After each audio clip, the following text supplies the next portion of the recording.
They told freshmen to stay away from the old janitor's closet on the 3rd floor. Nobody said why.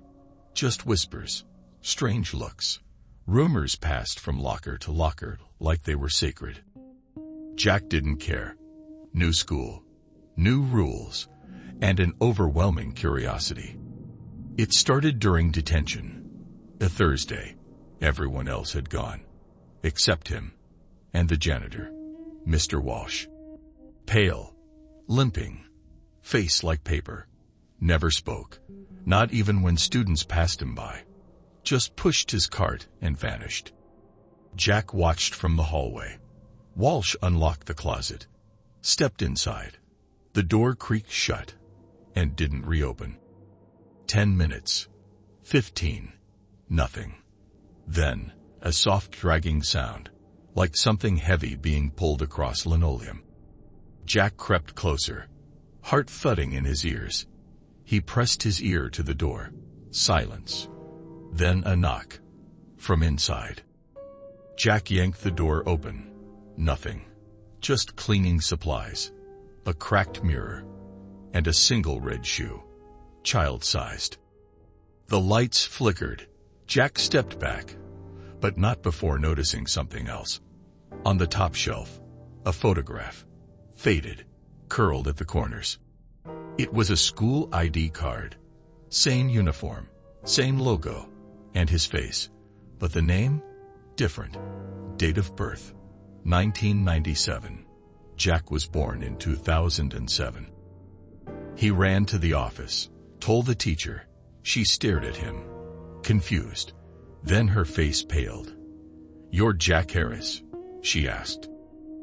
He nodded. She turned her monitor around. Class roster. His name. Gone. "You weren't in the system yesterday." That night, he couldn't sleep. Every time he closed his eyes, he saw the red shoe. At 3:03 a.m., his phone lit up. Unknown number. One message, coordinates, and a time. 3rd floor, closet. Now. He went. Of course he went. The hallway was dark. The lights buzzed overhead. Shadows danced behind glass trophy cases. He reached the door. It opened before he touched it. The room inside was deeper, wider than it looked by day. It wasn't a closet. It was a corridor. He stepped in. The door slammed. Darkness. No air, no light, just the sound of sweeping.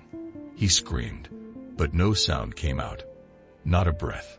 Like the room ate his voice. Then a voice. "You took his spot." He woke up in the nurse's office. They said he'd been found collapsed. In the closet. But no one had seen him enter.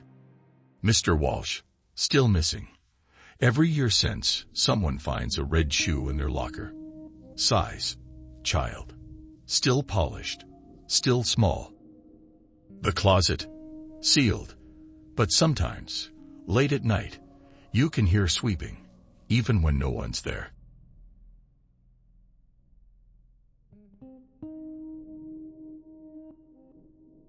Room 204 had been locked for years. After what happened, some say a student disappeared. Some say she never existed at all. But she's in the yearbook, page 12, bottom row, eyes scratched out.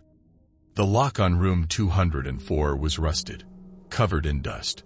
Hannah had passed it for years, never gave it a second glance, until the key showed up.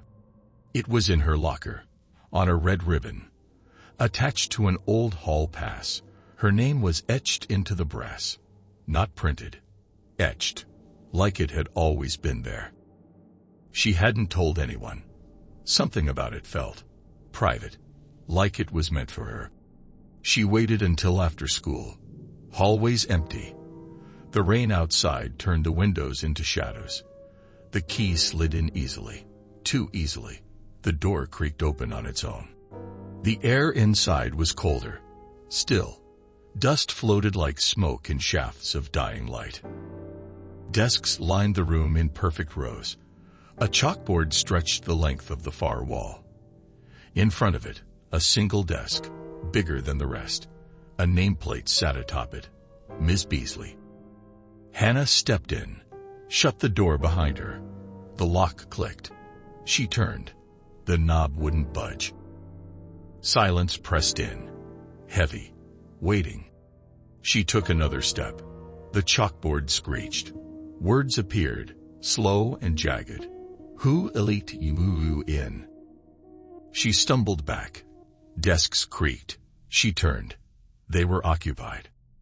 Pale students, motionless, dressed in outdated uniforms. Eyes missing. One raised its hand. We never left. Hannah screamed, rushed to the door, still locked. She pounded on it. No answer. The room darkened. Shadows crawled. She backed away, tripped, hit the front desk. Something cold grabbed her ankle. She kicked.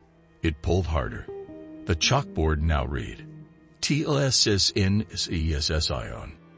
Then everything went black. She woke up in her bed, gasping. Drenched in sweat, she laughed. It had to be a nightmare. Until she saw it, on her desk, the nameplate, Ms. Beasley. She rushed to school, grabbed the yearbook, page 12, bottom row. Her photo, smiling, but the eyes, scratched out. And underneath, faculty. She never went back to school, but sometimes, room 204's lights turn on. For roll call.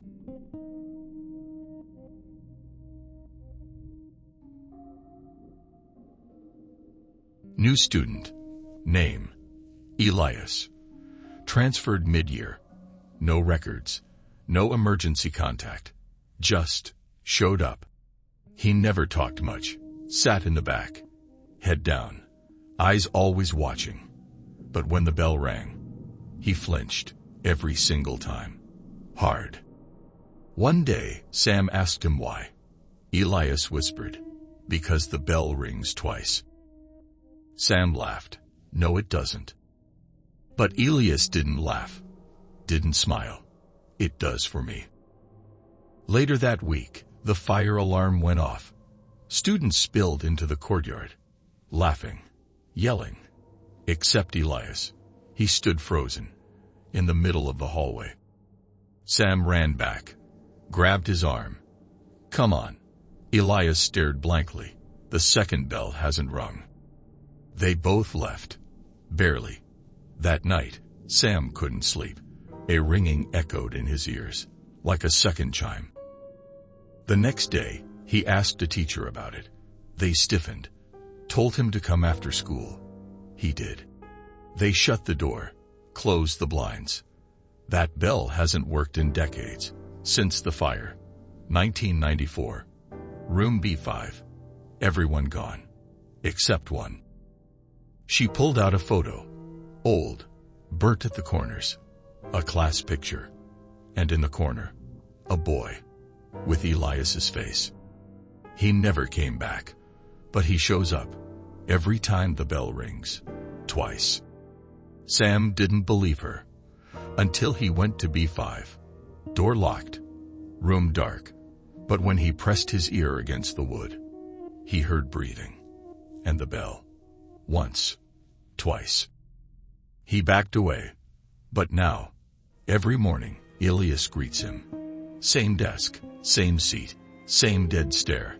No one else seems to see him. Every time the bell rings, Sam counts and waits, because once you hear it twice, you can't unhear it. And he knows, one day, he won't make it out before the second chime.